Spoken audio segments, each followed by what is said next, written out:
muito boa noite! No ar mais um Pergunta para o Vagnão, iniciando mais um Pergunta para o Vagnão. Sejam todos muito bem-vindos, você que está vendo no gravado também seja muito bem-vindo à nossa live de perguntas e respostas, nosso Q&A, como o pessoal gosta de chamar, né?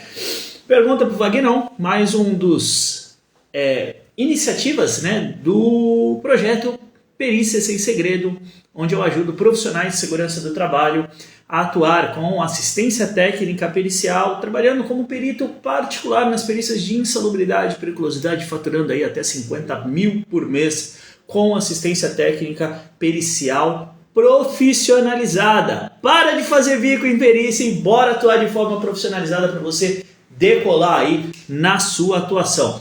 Eu sou o Wagner Costa, estou há mais de 10 anos nessa área e há 4 anos estou à frente do projeto Perícia Sem Segredo, onde já impactamos aí a vida e a carreira de diversos profissionais de diversas empresas. Eu quero que esse impacto chegue a você também, para que você se torne de uma vez por todas o protagonismo da sua carreira, protagonista da sua carreira, da sua vida, fazendo aquilo que você entende ser o melhor para você e não simplesmente só aquilo que disseram para você que é possível. Você tem o poder de escolher e a área de perícias, ela te ajuda muito nisso, tá bom?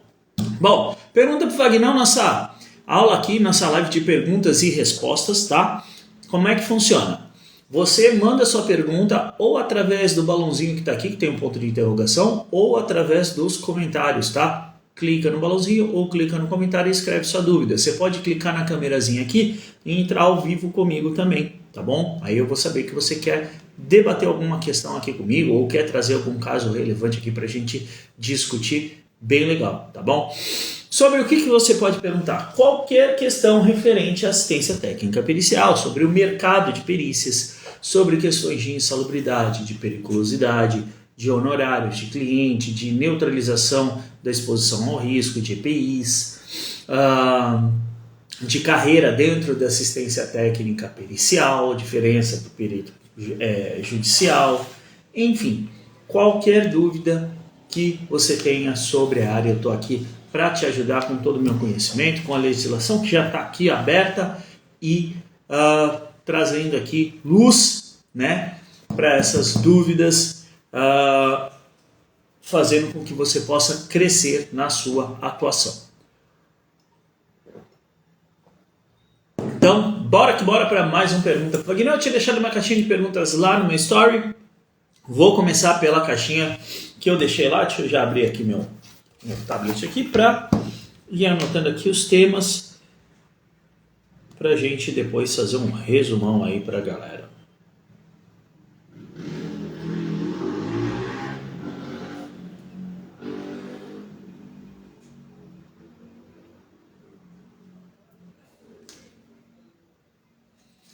Então, bora lá. Quem quiser colocando as dúvidas, já vai pondo aí, tá bom? Vamos lá dos stories. Começando nos stories. Como contestar um laudo onde o reclamante afirmou que entrava na câmara de congelado e câmara fria? Como contestar um laudo em que o reclamante afirmou que entrava na câmara de congelados e câmara fria? Bom, vamos lá. Tem muita gente que me perguntava, não dá para contestar todo laudo pericial desfavorável pode ser contestado, tá? Pelo menos na minha metodologia você consegue contestar todo e qualquer laudo pericial, porque a gente trabalha com a metodologia de teses. Então você vai ter a sua tese para aquele caso específico, vai desenvolver a sua tese para aquele caso específico, tá? Quem vai dizer se a tese que é mais adequada para o caso é a tese do perito da justiça ou é a sua? É o juiz. Não é o perito que define o caso. O perito ele dá a conclusão técnica para ele sobre o caso. Quem define é o juiz, ok? Então, como contestar um laudo onde o reclamante afirmou que entrava na câmara de congelados?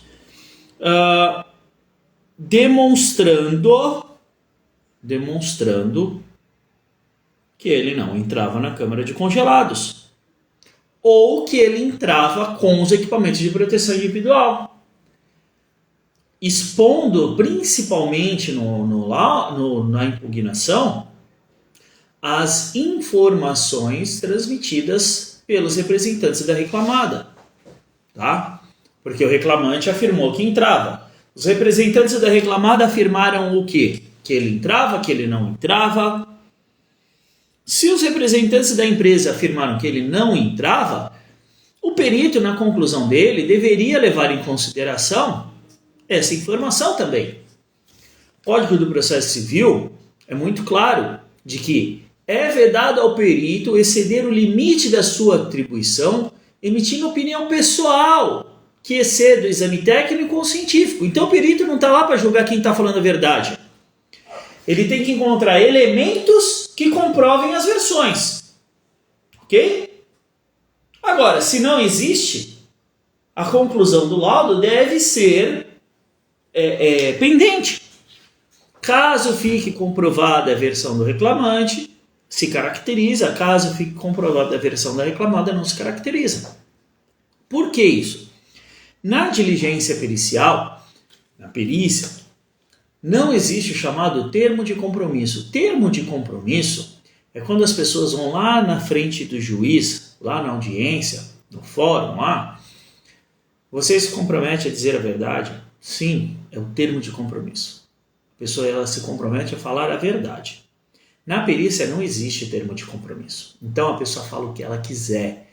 Cansei de ver gente mentindo em perícia.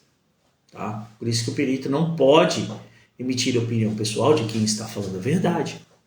Tá? Então, como contestar? Apresentando a versão da parte reclamada, questionando o perito por que ele não levou em consideração a versão da reclamada, que ele não pode fazer juízo de valor sobre as versões, e isso está previsto no Código do Processo Civil, artigo 473, que ele não pode emitir opinião pessoal. Vejam que você tem uma questão teórica, né? Dentro da minha metodologia, a gente sempre tenta agrupar 3 aspectos principais para que você consiga fazer a perícia, a sua argumentação de uma forma eficaz, que é teórico, técnico e legal. Quando você consegue juntar esses 3 aspectos, você tem uma base de argumentação muito forte. Nesse caso das versões, você junta o aspecto teórico com o aspecto legal.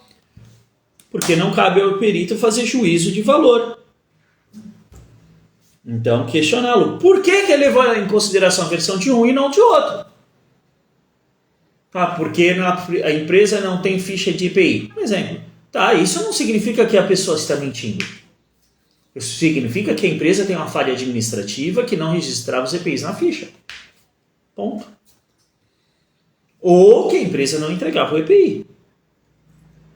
Mas não tem nada a ver com entrar ou não entrar. Então, questionar com base nas informações da reclamada, né, por que o perito só levou em consideração a versão da reclamante. E aí apresenta a versão da reclamada e toda a argumentação técnica e legal para poder mostrar que ou ela entrava por um tempo extremamente reduzido, ou ela já tinha a proteção adequada no período que ela entrava. Hoje saiu uma discussão referente ao frio lá no nosso grupo de alunos, em que a pessoa entrava por minutos, poucos minutos, coisa de 2 minutos, 3 minutos, e o perito disse que ela tinha que usar japona, calça térmica, luva térmica, balaclava, meia térmica e bota térmica. A pessoa para ficar a sua argumentação, tá? E por que tecnicamente está errada essa análise? Isso é fundamental na hora de você analisar o caso. É você entender a legislação. O que a lei fala? NR6, item 652, fala o quê? A organização deve selecionar os EPIs considerando a atividade exercida, a eficácia necessária para o controle da exposição do risco, Então, colocar todos os EPIs para uma pessoa que vai entrar 3 minutos ou 5 minutos numa câmara cuja temperatura é 4 graus Celsius, está além da eficácia necessária para controlar a exposição ao risco. Está além da necessidade para a atividade que vai ser realizada. Então você precisa entender a lei para poder contra-argumentar. Quando você consegue fazer isso, você consegue ter resultado favorável na perícia, consegue contestações que gerem subsídios para o advogado trabalhar. Então, sempre que você consegue ligar esses 3 aspectos, teórico, técnico e legal, a sua argumentação ganha uma robustez muito grande e com a robustez ganha o quê? Efetividade. Ok? E isso é uma das coisas que eu ensino para os meus alunos a fazer. Bom, galera que chegou depois, sejam bem-vindos aí. Quem quiser mandar dúvida, ou coloca no balãozinho, ou escreve aqui nos comentários, tá bom?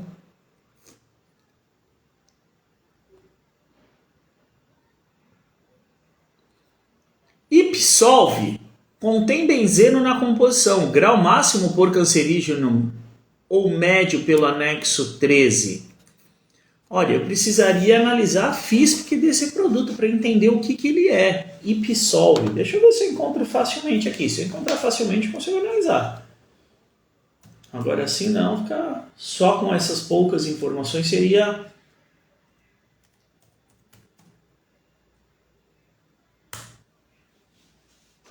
até mesmo leviano da minha parte fazer qualquer tipo de análise. Eu acho que eu achei. Ah, mas pensa. Não, vem aqui. Vem aqui. Pensa. Que mulher incrível. Ó, cafezinho quentinho.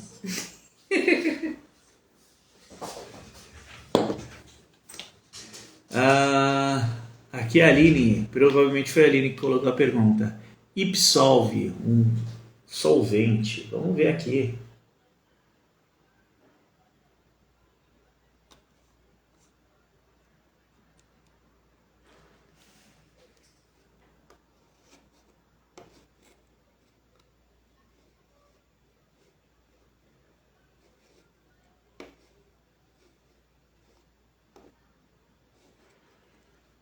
Deixa eu ver aqui que eu achei alguma coisa.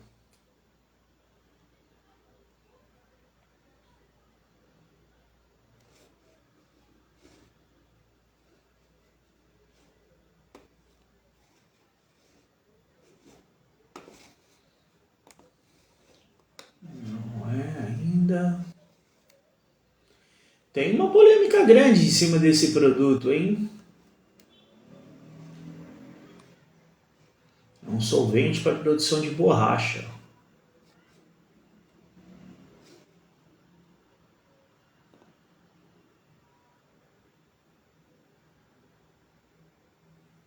Deixa eu ver se eu acho aqui. Se eu achar aqui, eu consigo analisar.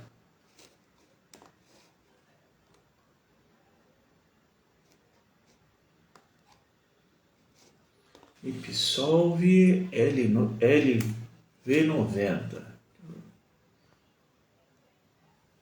LV90.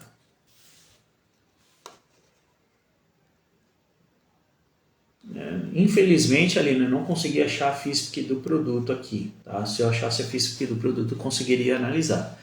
Eu vi que existe uma polêmica aqui grande em função de jurisprudência em cima do uso desse produto. Tá? Mas sem a FISP eu não consigo analisar. Seria leviana da minha parte fazer uma análise sem entender o que é o produto. Tem benzeno, outros hidrocarbonetos e tal. É como eu estou falando, né? Teria que ter acesso à FISP para poder analisar. Tá? Se você tiver lá no nosso grupo de alunos, é só colocar lá que aí eu analiso. Agora, se você não for aluna do Expert em Perícia, aí infelizmente não vou conseguir te ajudar nessa, tá bom? O Valdemir Wagner, como definir a proteção adequada para câmaras frigoríficas de temperaturas diferentes? Analisando as atividades, Valdemir. Tem que entender o ciclo de exposição.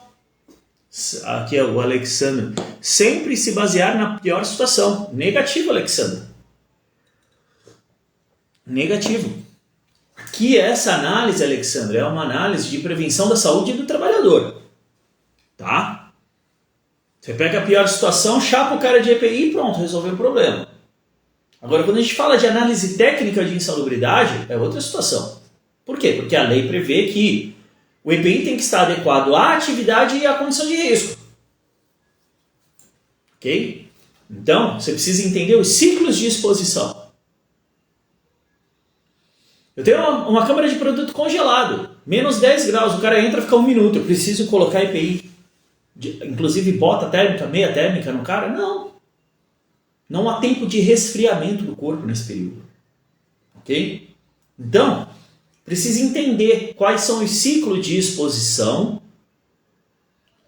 entender as condições de exposição para poder definir a proteção adequada. Tá? Não é a pior situação. Essa é a análise do profissional prevencionista, que para a perícia ela não serve. Por quê? Porque ela não condiz tecnicamente com o que a lei diz que é insalubre. Tá? Então são coisas distintas. E essa análise ela é fundamental na hora de você atuar nos casos, porque é através dessa visão que você vai conseguir fazer uma contestação efetiva de um laudo pericial, entender, né, fazer a projeção do resultado da perícia antes da perícia acontecer, avaliando toda a documentação. Então, ter a visão técnica muda a chave de atuação para que você possa gerar os resultados. Aline, só o fato de ter benzeno não enquadraria pelo anexo 13 por ser cancerígeno, hidrocarboneto e composto de carbono? Não, Aline, o benzeno tem um anexo específico, né, para ele. O benzeno tem um anexo específico.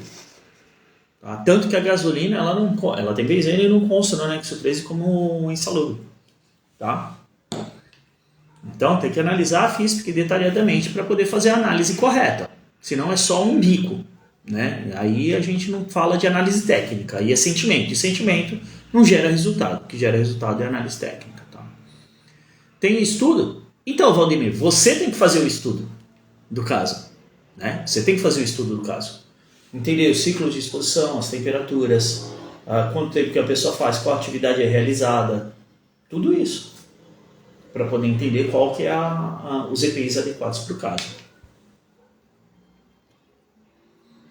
Vamos aqui na pergunta do Story. Trabalho CLT. Como conciliar as vistorias e reuniões como assistente técnico? Uma ótima pergunta. Entrou um cara aqui que faz isso com maestria. Aqui, ó, o Marcelão aqui, ó. Marcelão é CLT e faz um monte de assistência técnica por fora. Ele concilia utilizando o banco de horas, o saldo de banco de horas que ele tem. Essa é apenas uma das formas que nós ensinamos no curso de como conciliar, né? Você pode utilizar o seu banco de horas, tá? Ao invés de você tirar dias de folga e ficar sem fazer nada, você vai fazer perícia. Ao invés de você receber esse valor, você vai fazer perícia, porque o valor que você vai receber de honorário vai ser muito maior do que das horas extras. Isso eu garanto para você, tá? Então, o banco de horas é uma das formas de você conciliar isso. O seu chefe vai adorar, porque você vai estar sempre zerando o seu banco. O seu banco vai estar sempre baixinho, com as horas baixinhas lá. Quanto mais perícia você conseguir fazer, mais zerado vai estar o teu banco, o teu saldo no banco de horas. O teu chefe vai ficar feliz da vida. Tá? Então, banco de horas é uma das formas. Tá? E aí tem uma outra questão em cima disso. A assistência pericial, ela não está restrita à reunião da perícia. A reunião, que é o momento que acontece ali a perícia, é apenas uma das etapas da perícia como um todo, tá? E é apenas um dos serviços que o assistente técnico pode prestar de forma profissionalizada. Dentro do Expert em Perícia, nós listamos 21 serviços que você pode fazer sendo um assistente técnico que atua aí profissionalmente. Tá? Além disso, além de utilizar o banco de horas, uma outra estratégia é você contratar uma pessoa só para fazer a perícia. Você desenvolve uma parceria tá? Um parceiro, e esse parceiro vai fazer a sua perícia. É assim, por exemplo, que as empresas que são especializadas em perícia fazem. Elas vendem o sistema de assistência técnica pericial, o serviço de assistência técnica pericial. Tá? Então, quem vende o serviço é uma empresa. A empresa não vai na perícia, quem vai é uma pessoa, né? Essa pessoa pode ser um funcionário CLT da empresa, pode ser um parceiro de negócio, um terceirizado, então você pode terceirizar a diligência pericial. Tá? A logística atua dessa forma. Então tem diversas formas de você conciliar o trabalho CLT com a assistência técnica pericial. Banco de horas, trabalhando no fim de semana, depois do horário, na hora do almoço, contratando, fazendo parcerias, tem diversas formas. Mas é plenamente viável. Marcelão aqui, ó, que o diga, tá? Marcelão aí fatura legal com as assistências técnicas, ganha dinheiro com assistência técnica, tem um cargo de coordenador de SESMIT na empresa em que ele trabalha, então faz as perícias na empresa e faz perícias fora da empresa também, tá bom? Plenamente possível conciliar, basta você se organizar, vai estourar a boca do balão aí. Deixa eu ver se teve mais alguma aqui. Não. Qual o valor do curso para quem deseja atuar como perito? Bom, o meu curso de formação completo, que é o Expert em Perícia, que é o único curso da área de perícias do Brasil, certificado pelo MEC, custa R$ 1.997, tá? Se você quiser comprar ele agora, só ir lá no link da minha bio e adquirir. Você pode pagar aí de diversas formas, aí parcelado em até 12 vezes, custa R$ 1.997. Nós fazemos o lançamento de turmas periodicamente. A gente lança em média 4 ou 5 turmas no ano. E aí quando a gente monta uma turma, a gente faz um valor promocional, tá? Mas você não precisa esperar montar uma turma para já ingressar, ok? Não sei quando vai ser a próxima turma, não tem definido ainda, a gente tem algumas definições para fazer. Amanhã a gente tem reunião, inclusive. Então, já foram 3 turmas esse ano. Tá? Então, no máximo, teremos mais 2, talvez uma só, até o final do ano. Então, se você quiser já aproveitar o mercado, não ficar dependendo disso, já entra lá e já faz a sua inscrição. Lembrando que você já vai ter acesso ao grupo do Telegram, onde rolam as discussões, as parcerias, tudo isso, discussão técnica, né? Não é bate-boca. Todo o conteúdo liberado na plataforma do curso, tá? Já vai poder participar da próxima mentoria coletiva, que acontece no dia 31 desse mês, 31 de julho, tá? Que vai ser a nossa mentoria coletiva do mês de julho. Então, se você fizer essa inscrição agora, você já chega chegando.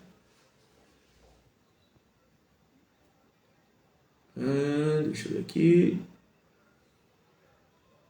O Henrique, trabalho como TST, estou estudando o curso todo para começar, fiz os planejamentos para iniciar nas atividades. É isso aí, Henrique, parabéns.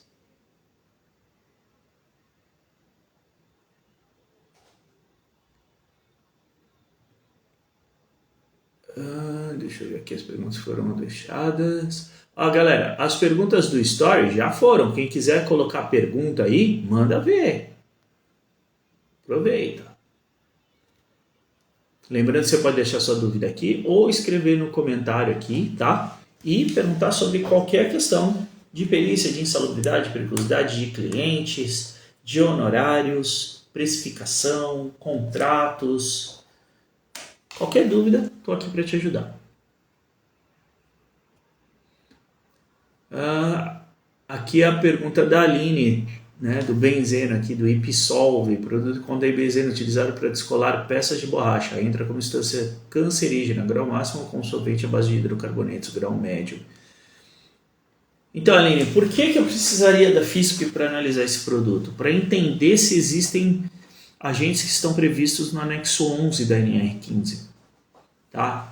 Porque no título do anexo 13 ele determina que os agentes que têm limite de tolerância definido no anexo 11 não são caracterizados, não devem ser avaliados pelo anexo 13, tá?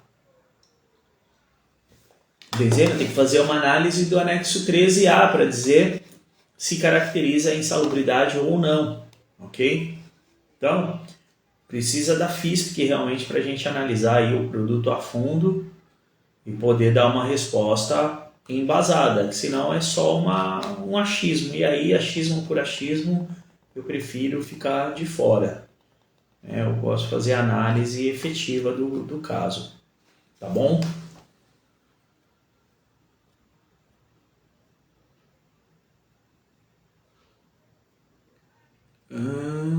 Peraí que o Instagram não está querendo ir. Troy na engenharia, sempre devemos analisar todos os documentos antes de dar respostas.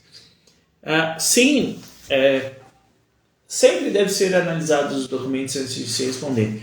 Mas assim, quando a gente avalia agentes químicos, existem algumas questões que já estão assim classificadas, né? Quando a gente fala da análise de agente químico. Por exemplo, produto químico que tem limite de tolerância no anexo 11.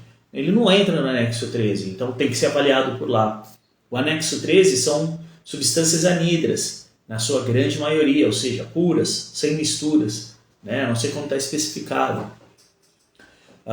Poeira, só existe poeira mineral para asbestos, manganês e sílica livre, não existe para mais nada, né? Então, fugiu disso, esquece. Então, tem coisas que já são pacificadas, né? E aí a gente consegue já fazer uma análise mais direta. Mas tem outras questões, outros produtos que precisam ser avaliados a fundo. Até mesmo para que na hora da diligência pericial a gente consiga expor para o perito, explicar para o perito que substância é aquela. Porque existe muita caracterização feita sem que os peritos entendam lhufas do que eles estão caracterizando. Assim, tem alguns determinados pontos que eu tenho uma certa facilidade nessa parte, porque eu sou engenheiro químico de formação. Então tem uma parte aí que eu consigo entender um pouquinho melhor. E aí eu vejo algumas caracterizações que, assim, você vê que o perito está totalmente perdido. Totalmente perdido. Porque não tem o mínimo conhecimento. Ele simplesmente caracteriza por fazer busca no Google ali, de forma rápida, sem cuidado, sem embasamento técnico, sabe? E isso é prejudicial para o caso. E aí entra um aspecto que eu sempre falo para os meus clientes, falo para os nossos alunos. O laudo de insalubridade. Porque no laudo de insalubridade, ele é o documento adequado para você explicar por que uma determinada substância é insalubre ou não é insalubre. Quando você não tem o laudo de insalubridade, você perde essa vantagem estratégica. Fala, Wagner, mas a empresa tem o LTCAT. Não serve, não serve. LTCAT é uma porcaria para perícia. Que nem a gente brinca aqui em casa, uma bela bosta para perícia. Não serve. Por quê? Porque o LTCAT ele não é conclusivo para este fim. O LTCAT é um documento previdenciário. Ele é conclusivo para dizer se a pessoa tem direito à aposentadoria especial ou não, conforme o decreto 3048 e suas atualizações. Não sobre insalubridade. Tem muito LTCAT que está lá. Atividade não é insalubre, atividade é insalubre, ou não é periculosa, é periculosa, sabe? Sem profundidade nenhuma, sem uma análise técnica efetiva. E aí você chega para conversar com o cliente e fala, não, eu tenho LTCAT, você vai olhar LTCAT? Cara, não tem nada que se aproveite. E o cara acha que está respaldado e não está. Então, o laudo de insalubridade é fundamental, porque a análise desse tipo de situação vai estar no laudo de insalubridade. Né? Ali você vai descrever o que é insalubre, o que não é, e por que é e o porquê não é. Ok? A Silene aqui, Wagner, podemos analisar cimento para sílica livre? Não, não tem nada a ver. Sílica livre não. Mesmo porque, Silene, a única A caracterização de insalubridade previsto para o cimento é transporte, carregamento e descarregamento, não, desculpa, fabricação e transporte nas fases de grande exposição à poeira. Só. Tá? Você pode fazer uma análise de sílica livre cristalizada no cimento? Pode fazer. A empresa pode fazer isso para se resguardar? Pode. Mas na avaliação em si, da insalubridade em cima disso, não há previsão legal para caracterização, tá? Para cimento, a única coisa é fase de grande exposição à poeira. Ok? Que o Alexandro Marcolin, eu comprei seu material e uso sempre. Show de bola, Alexandro. Obrigado pela colocação aqui e pela iniciativa. Isso aí. Deixa eu ver aqui. Já volto para as colocações e perguntas aí dos comentários, hein? Galera, vai deixando as dúvidas aí. Eu tô acabando as perguntas que foram colocadas na caixinha e aí acabou, não tem mais, eu vou embora, hein? Aí depois vocês ficam me mandando... Eu acho mais engraçado isso. Vou fazer um desabafo aqui. Eu acho engraçado. Eu faço pergunta para o Vagnão toda semana. Quinta-feira, das 20 às 21 horas, todas as semanas. Sexta-feira a pessoa vem e manda pergunta. No direct. Tal coisa é insalubre? Pô, tá aqui, ó. Tô aqui com você. Aproveita.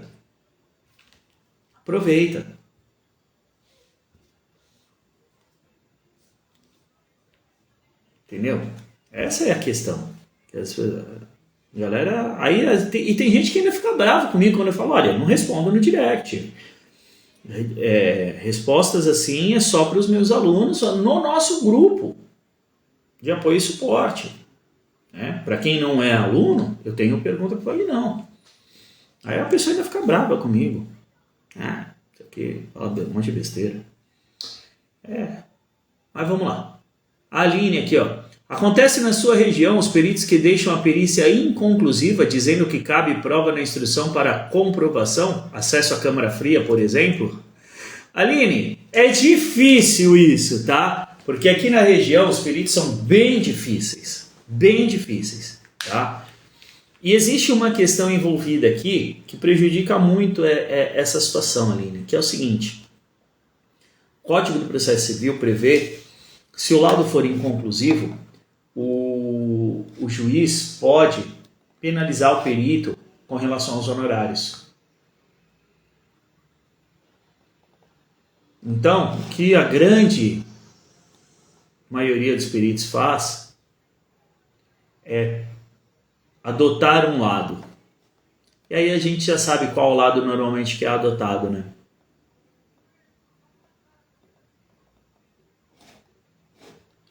Deixa eu achar aqui o item do Código do Processo Civil.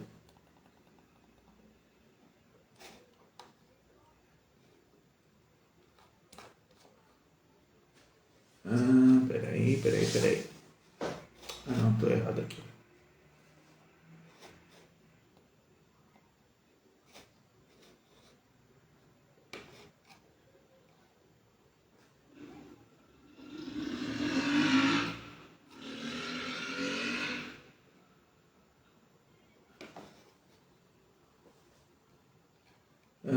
Deixa eu achar aqui, peraí.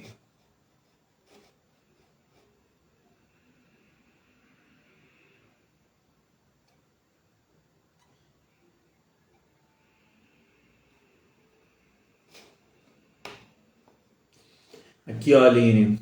Artigo 465 do Código do Processo Civil, parágrafo 5º. Quando a perícia for inconclusiva ou deficiente, o juiz poderá reduzir a remuneração inicial arbitrada para o trabalho. Então, tem muitos peritos que não gostam de dar um laudo inconclusivo. Deficiente, eles dão aos montes, que o que mais a gente pega é laudo deficiente, tecnicamente, tá? E eu não estou aqui falando simplesmente por falar, criticando por criticar. Não. Eu impugnei um laudo essa semana, gente, sem brincadeira. Eu vou ler para vocês a parte da conclusão para vocês entenderem o que é um laudo deficiente. A argumentação para caracterização.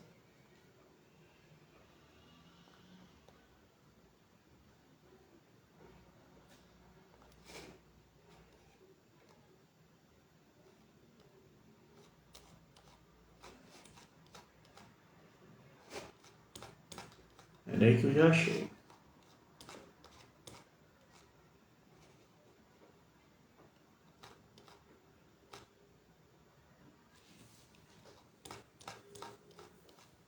Estou achando a página aqui. Aqui, ó. Considerando o depoimento das partes, aí, só que a perita só considerou o depoimento de uma parte, da outra parte não. As atividades desenvolvidas pelo reclamante e o levantamento de dias de acesso à empresa em 22 meses, faz a conta aí, 22 vezes 30. Quanto é que dá aí? Vamos fazer a continha aqui. 22 vezes 30.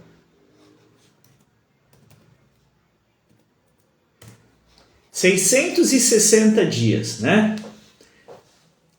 A pessoa teve acesso na empresa 11 dias. E o período que ela ficou na empresa, médio, em cada um desses dias, foi de 2 horas e 47 minutos. Em 660 dias, ela acessou 11 dias, ficando apenas 2 horas e 47 minutos cada dia lá em média, tá? Então, ó, considerando o depoimento das partes, que ela só considerou de uma, as atividades envolvidas, que era atividade administrativa, o cara era gerente, considerando o levantamento de dias de acesso ao local, 11 dias, permanecendo em média 2 horas e 47 em 660.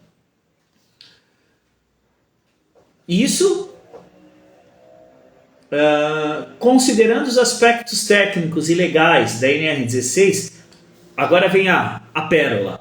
Além do princípio da razoabilidade, esteve o autor sujeito a condições de periculosidade. Princípios da razoabilidade. Eu nunca tinha escutado falar dessa. Confesso para vocês. Eu nunca tinha escutado falar dessa. Aí eu fui procurar princípios da razoabilidade.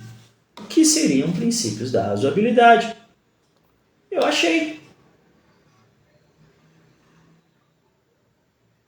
O que são princípios da razoabilidade? Eu vou pegar aqui na minha impugnação para falar para vocês.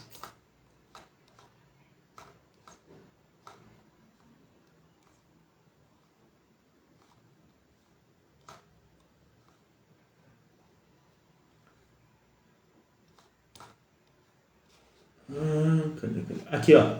Princípio da razoabilidade, previsto na Lei 9.784 de 1999, que regula o processo administrativo da administração pública federal. Serve como um mecanismo de controle dos atos administrativos para prevenir abusos de poder e garantir que decisões administrativas sejam sempre baseadas em critérios razoáveis e proporcionais. O que raio isso tem a ver com a legislação trabalhista e com o adicional de insalubridade e periculosidade? Lei 9.784 regula o processo administrativo da Administração Pública Federal.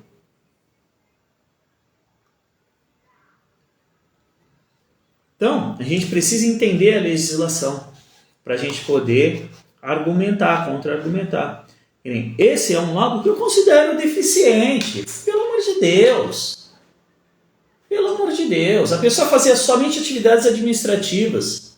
Não acessava áreas de risco, não acessava áreas operacionais. Esteve na empresa 11 dias em mais de 660. Permaneceu no local apenas 2 horas e 47 minutos em cada dia. Que ela só ia lá para fazer pequenas reuniões. E aí a pessoa vem me falar de princípio de razoabilidade. Ah, dá licença, né? Então, Aline, ao invés de deixar inconclusivo, a pessoa prefere tomar partido para que não seja punido. Mas apresenta um laudo aqui, ó. Como a gente diz aqui, ó, é uma bela bosta.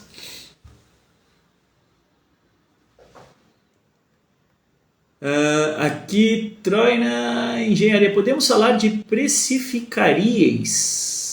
Não entendi. Me explica melhor. Ou se é precificáveis? Sobre precificação? Me explica melhor isso daqui, Troina, por favor. O Eduardo, Wagner, boa noite. Como contestar um laudo em que o perito deu insalubridade para ruído e vibração? Deixa eu anotar aqui.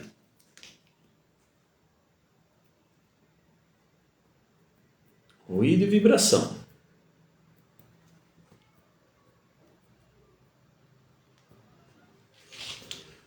Sem realizar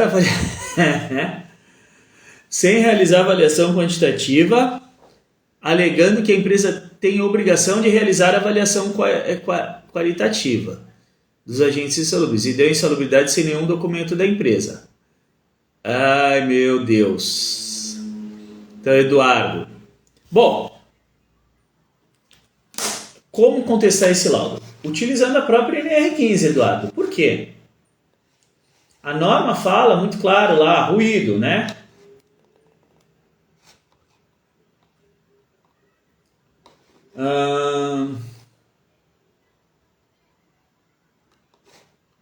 Aqui, ó, se durante a jornada de trabalho ocorrer em 2 ou mais níveis de exposição a ruído diferente, deve ser considerados efeitos combinados, de forma que se a soma da fração exceder a unidade, ficará caracterizada a insalubridade, né? Aqui, ó, a próprio texto inicial da NR15 fala, né? São consideradas atividades insalubres aquelas que se desenvolvem acima do limite de tolerância. Como que o perito comprova que a atividade era insalubre se ele não avaliou o agente? Como é que ele comprova que o nível de ruído está acima do limite de tolerância se ele não avaliou o agente? O papel dele é esse, meu Deus do céu. Olha, depois eu falo, aí a galera fica brava comigo, mas isso me deixa puto da vida. Mais um laudo deficiente, imprestável para a finalidade a que se propõe. Mais um profissional que não devia passar na frente de um fórum trabalhista.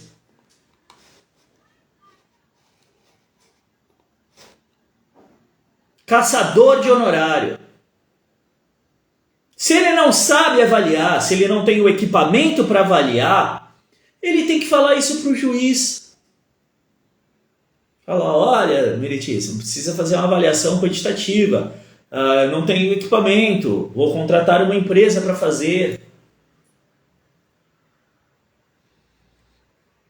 Então, como é que você vai contestar? Quem foi que perguntou foi o Eduardo, né? Eduardo. Falando que o laudo é deficiente tecnicamente, que a insalubridade em função do ruído faz tópicos separados, tá? Não vai misturar tudo.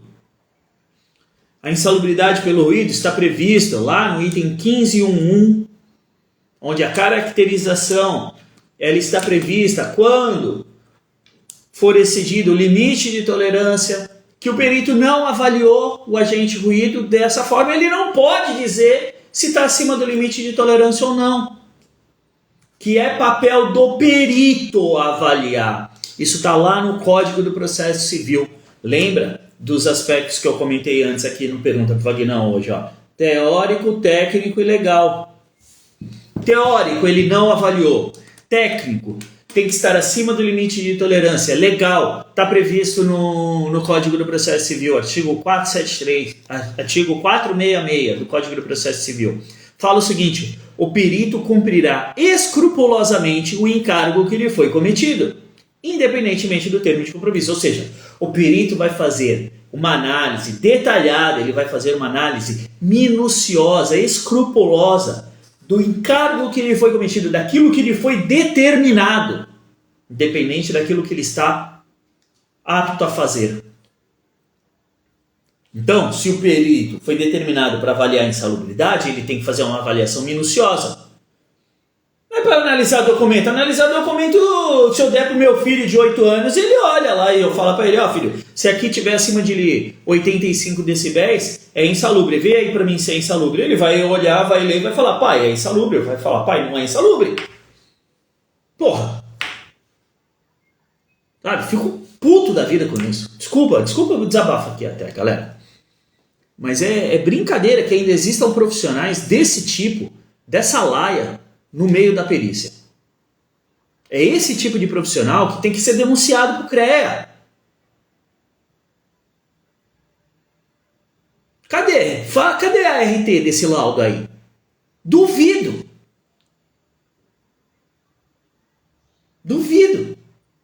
Então, utilize os aspectos legais. Só toma cuidado, Eduardo, com relação à vibração. Por quê? Porque a NR15, o texto legal da NR15 está errado. O anexo da vibração, que é o anexo 8, ele foi revisado em 2014. Foi maior bafafá na época, quando foi revisado o anexo 14, o anexo 8 da vibração. Só que revisaram o anexo 14, mas não mudaram os itens gerais da norma. Então, quando a gente lê a NR15, lá no item 15.1.4, fala o seguinte: são atividades e operações insalubres as que se desenvolvem comprovadas através de laudo de inspeção do local de trabalho constantes no anexo 7, 8, 9 e 10. Só que o anexo 8 mudou. O anexo 8 passou a ter limite de tolerância, tá? Então, o texto dos itens gerais da norma está errado. Você tem que utilizar o texto do anexo 8, tá? E lá está bem claro isso.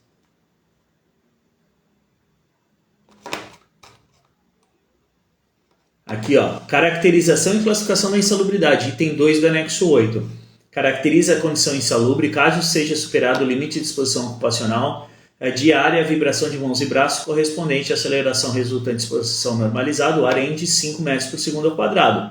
Caracteriza-se a condição insalubre caso sejam superados qualquer um dos limites ocupacionais diários para VCI, AREN de 1,1 e VDVR de 21 metros por segundo 75. Então, para a vibração, você tem que usar o texto direto do anexo 8. Se você usar os itens gerais da norma, pode te complicar, porque os itens estão errados, tá? A norma foi atualizada em 2014, o anexo 8, tá? 13 de agosto de 2014. E não atualizaram os itens gerais da norma ali. Então, lá está errado. Vocês já tinham visto que a norma está errada? Coloca aí para mim no comentário, se vocês já tinham sacado isso. Que os itens gerais da norma estavam errados. Coloca aí para mim no comentário, se alguém já tinha sacado isso daí.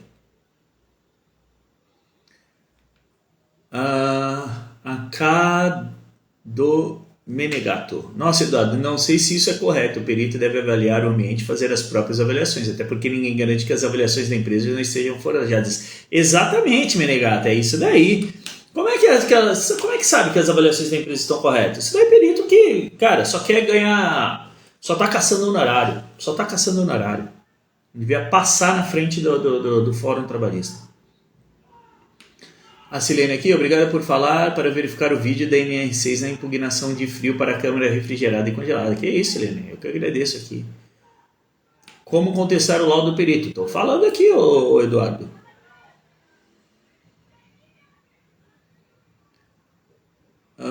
Deixa eu ver aqui. O Vini. Boa noite.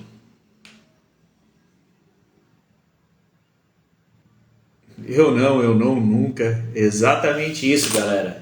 É por isso que eu falo, aqui vocês aprendem de graça que no ensino pago por aí, né?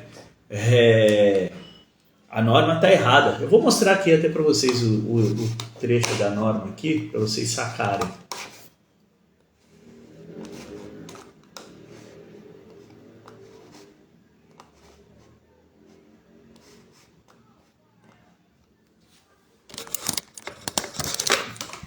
Deixa eu virar aqui, ó. Aqui, ó. São consideradas atividades e operações insalubres as que se desenvolvem. Aqui, ó. Comprovadas através de laudo de inspeção no local de trabalho, constante nos anexos. 8 aqui, ó. Aqui, ó. 8. Esse 8 deveria estar aqui, ó. Acima do limite de tolerância previsto nos anexos aqui. Então, tem que tomar cuidado com a legislação. Tem que saber interpretar a legislação, ler a legislação a fundo, com calma. E ler a legislação, deixa eu só anotar aqui.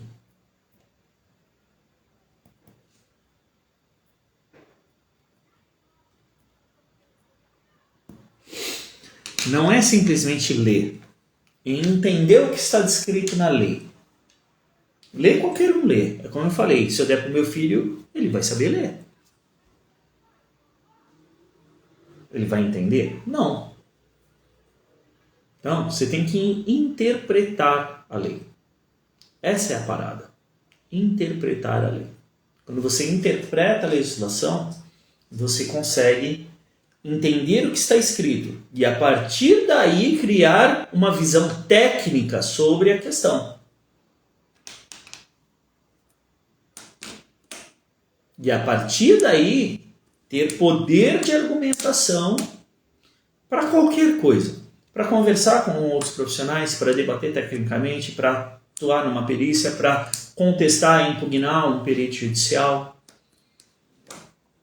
Então, é fundamental a gente interpretar. Ler, qualquer um lê. Esse perito que fez essa caracterização, ele leu. Ele sabe o que ele está fazendo? Não tem a mínima ideia. Bom, galera, acho que finalizamos as perguntas, hein?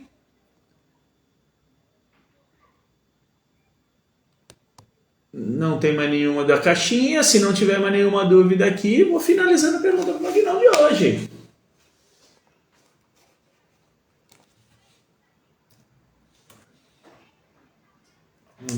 Coloca aí. Se alguém tem mais alguma dúvida, manda aí. A Silene já me deu boa noite aqui.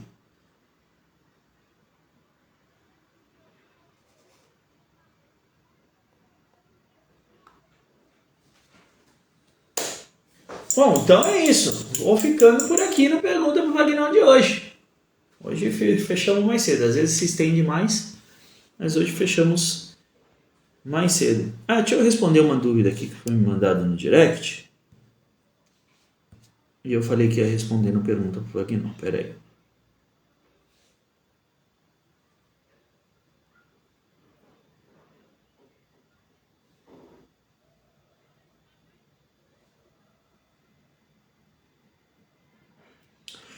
Após a manifestação de impugnação, a perita respondeu aos quesitos mantendo a sua posição inicial. Fato. Ainda cabe manifestação de contestação das respostas dos quesitos dela? Sim, se o juiz determinar o esclarecimento, sim. Tá? Então vai depender do que o juiz determina. Se o juiz coloca aqui para a empresa se manifestar sobre os esclarecimentos, sim, cabe manifestação. Se o juiz não solicitar mais nenhum esclarecimento, não. Sempre que o perito faz uma manifestação, as partes podem se manifestar. Tá? Então, o perito apresentou o laudo pericial, as partes vão se manifestar.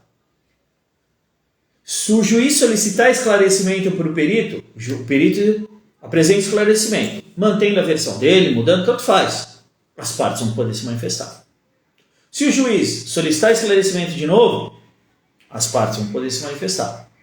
Quantas vezes isso pode acontecer? Normalmente o juiz solicita um esclarecimento para o perito. Tá? Então você vai impugnar o laudo e impugna o esclarecimento. Fechou. Mas eu já tive casos, inclusive o Marcelão, que está aqui na live anteriormente, que eu comentei dele, de ter 5 esclarecimentos. Ou seja, o perito não consegue esclarecer, o juiz não está convencido das explicações do perito e está pedindo para ele esclarecer. Isso significa que a impugnação está sendo muito efetiva. Ok? Fechando aqui o Marcelo. Portaria motociclista NR16 foi anulada? Não, Marcelo, ela foi suspensa. Ela foi suspensa. Deixa eu levantar aqui a data.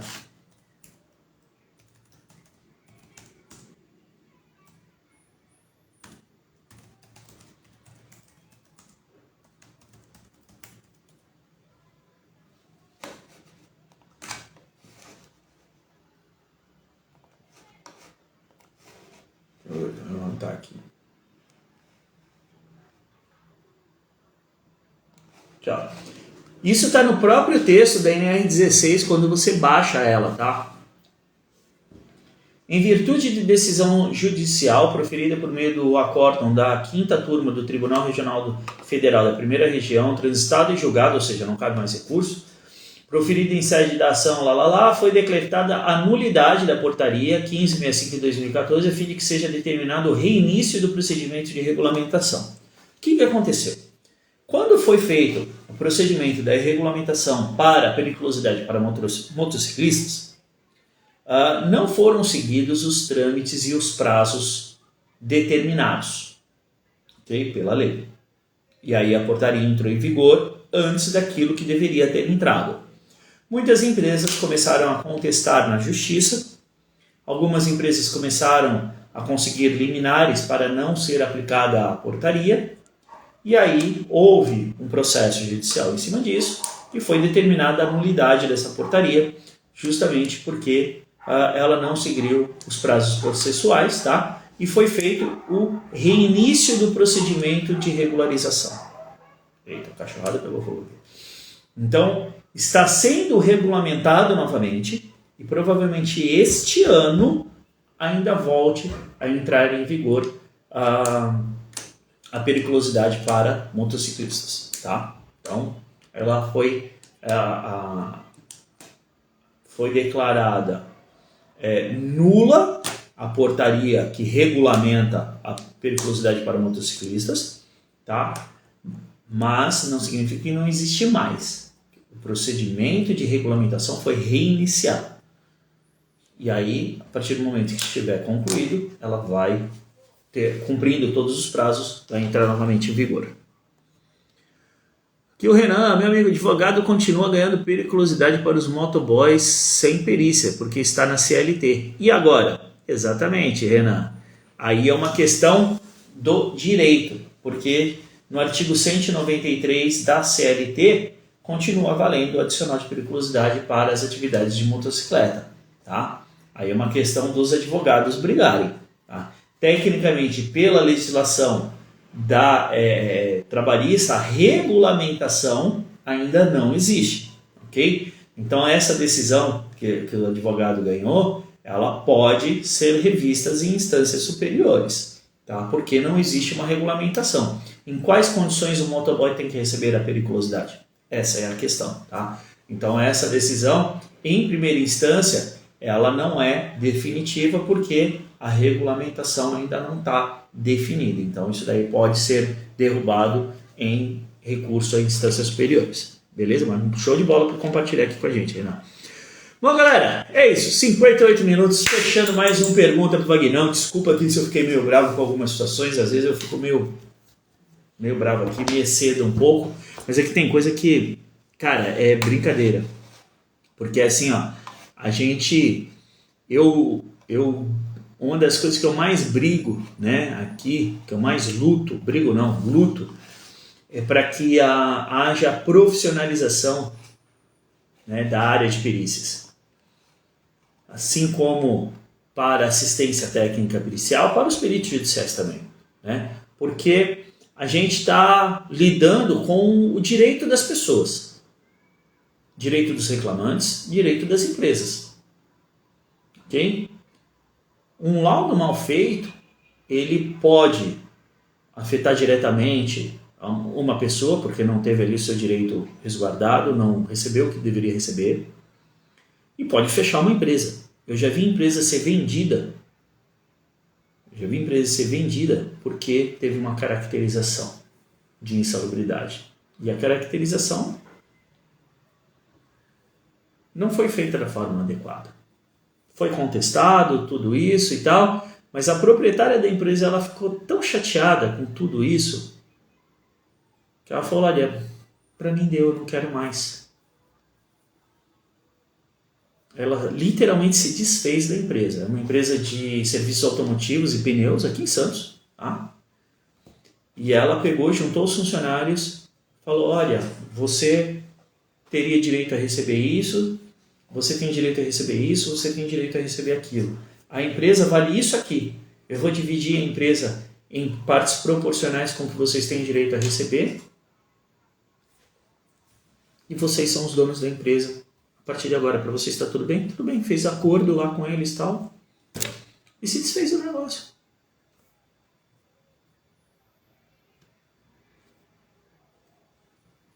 Então, eu fico bravo justamente por isso, porque é uma área que é muito sensível. E aí você tem profissionais despreparados trabalhando na área, é bem complicado. E o nosso trabalho é afetado diretamente por isso, né? Então, muitas vezes a gente tem que explicar para o cliente aquilo que é inexplicável. Okay? Aí fica complicado. Renan, essa daqui fica para a semana que vem, tá bom, meu amigo? Já fechamos o tempo aqui. Mas semana que vem traz essa questão aqui para a gente avaliar e discutir aqui, tá bom? Bom, pessoal, obrigado pela presença de vocês. Nossa pergunta para o Vaguinão. Estou muito contente. Hoje, não sei se chegaram a ver meu story, né, mas hoje a gente fechou ali, né, concluiu a parceria com a Duas Consultoria. Então agora Perícia Sem Segredo e Duas Consultoria são parceiros oficiais de negócios. Então estou muito contente e é através das parcerias, dos acordos comerciais que a gente consegue crescer, que a gente consegue ganhar volume, que a gente consegue ganhar corpo e ir cada vez mais longe. Então, um grande abraço do meu amigo Serginho e temos muitos caminhos aí a percorrer e vamos muito longe com essa parceria aí entre a Perícia Sem Segredo e a Duas Consultoria. Para quem ainda não conhece o canal da Duas, é só ir lá, Duas Oficial, Duas com 2 S, tá? DUOSS. Gente séria, que faz um trabalho sério, um trabalho relevante, que está mudando a cara da área de segurança do trabalho, e eu tenho muito prazer, muito orgulho de estar fazendo parte desse momento, desse desenvolvimento, desse movimento, junto com outros grandes profissionais, como o Dr. João Ernesto, enfim, vou ficar aqui citando, mas tem pessoas muito especiais nesse caminho, nesse contexto, a Katia Albani. Então, muito feliz com a nossa parceria, tá bom, galera? Beijo no coração, fiquei com Deus, vamos juntos nós vamos mais longe. Fica ligado, semana que vem tem aulão de terça e tem pergunta para o Vaguinão também. Valeu!